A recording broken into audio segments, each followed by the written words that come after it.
Il y a un parallèle entre Dante et le Coran que j'ai envie de partager avec vous. Dante, dans la Divine Comédie, nous dit « Vous n'êtes pas faits pour vivre comme des bêtes, mais pour suivre la vertu et la connaissance. » Et dans le Coran, il est répété plusieurs fois « Iqra, Iqra, Iqra » lis, lis, lis, ou apprends, apprends, apprends. Et donc on voit bien que les deux traditions nous invitent à la connaissance, nous invitent à l'éveil, parce que la connaissance, autant chez Dante que dans le Coran, ça ne veut pas dire ça nous invite pas à nous remplir la tête de notions et d'informations, mais c'est une invitation à s'élever, à grandir et à se connaître, à s'éveiller à sa nature profonde.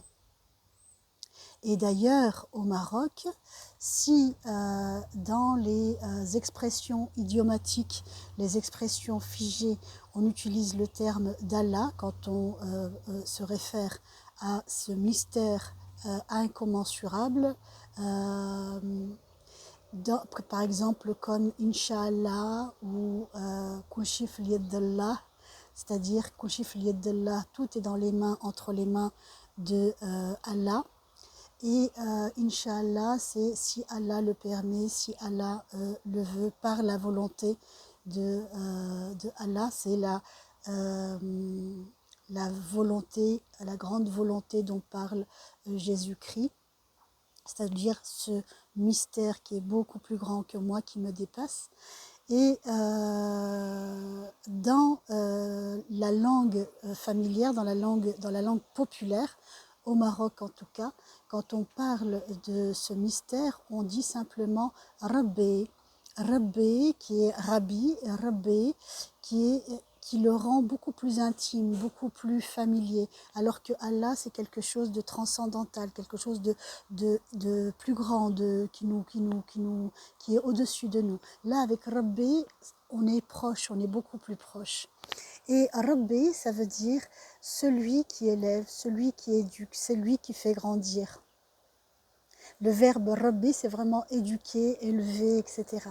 Donc on voit bien comment la vie, en fait, par ce mystère, par cette main mystérieuse, tout ce qu'elle fait, elle le fait pour nous éduquer, pour nous élever, pour nous faire grandir, à condition qu'on comprenne les leçons et qu'on apprenne nos leçons, sinon on redouble, exactement comme à l'école de ce monde. Et par contre, avec le temps, on voit bien combien ça a été réduit à de simples croyances, à de simples règles, des dogmes, et on s'est éloigné de l'invitation originelle, de l'invitation authentique, qui est celle de se connaître, de s'élever, et donc de se regarder. Donc la question que je te pose, c'est combien toi tu te regardes ? Parce que se connaître, c'est pas apprendre ou lire plein de livres, etc. Mais c'est ce chemin de auto-observation, de s'interroger, de se poser des questions, de cette exploration intérieure. Et c'est ce qu'on dit quand on dit regarder, regarder ce qui est refoulé, ce qui est dans l'ombre, ce qui n'est pas vu, ce qui n'est pas reconnu.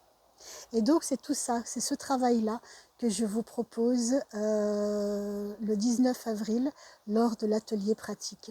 Donc si ça te parle, si tu as envie de commencer ou de continuer à explorer véritablement tes dynamiques intérieures qui te barrent, qui sont en fait l'écran entre toi et qui tu es vraiment, entre ta perception et qui tu es vraiment. Donc je t'invite à t'inscrire.